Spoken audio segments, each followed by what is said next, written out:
Cha kwanza, sisi kama vijana tunajifunza kupitia maisha yako. Historia yako inajieleza. Umetoka katika ngazi ya chini na familia za kawaida sana, lakini leo nchi imekutambua na ukaaminiwa kuwa na nafasi kubwa katika taifa hili. Sisi kama vijana tunajifunza kupitia maisha yako kwamba tukiwa na ndoto, tukizifuata na tukijenga nidhamu, tunaweza kuzifanikisha. Lakini jambo la pili, unatufundisha kupitia uongozi wako. Yameelezwa mambo mengi sana hapa. Umezungumza juu ya uadilifu wako, uchapakazi wako, upendo wako kwa wananchi wako.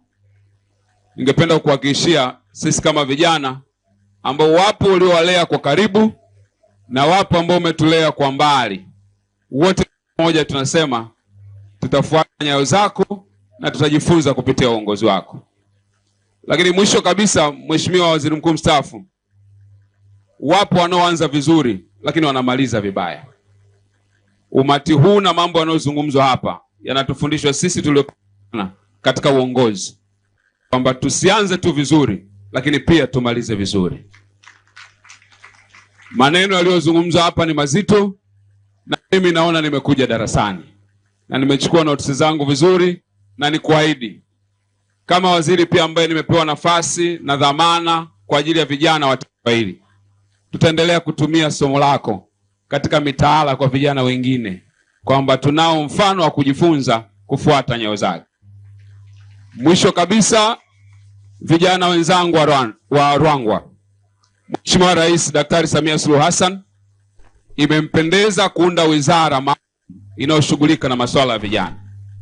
Na mimi mwenzenu tena ninetoka huku kusini Makonde wa Mtwara, nimepewa dhamana ya kuongoza wizara hii katika wakati huu.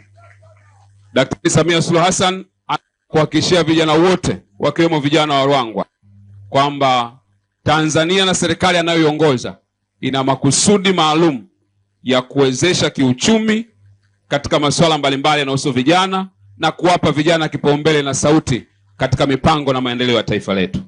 Niwapongeze sana kwa kuendeleza utulivu.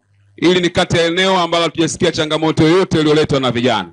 Na ni ujumbe unaotuma kwa taifa kwamba sisi kama vijana sio wabomoaji wa nchi. Sisi kama vijana ni wajenzi na walinzi wa nchi yetu. Mwenyezi Mungu awabariki sana.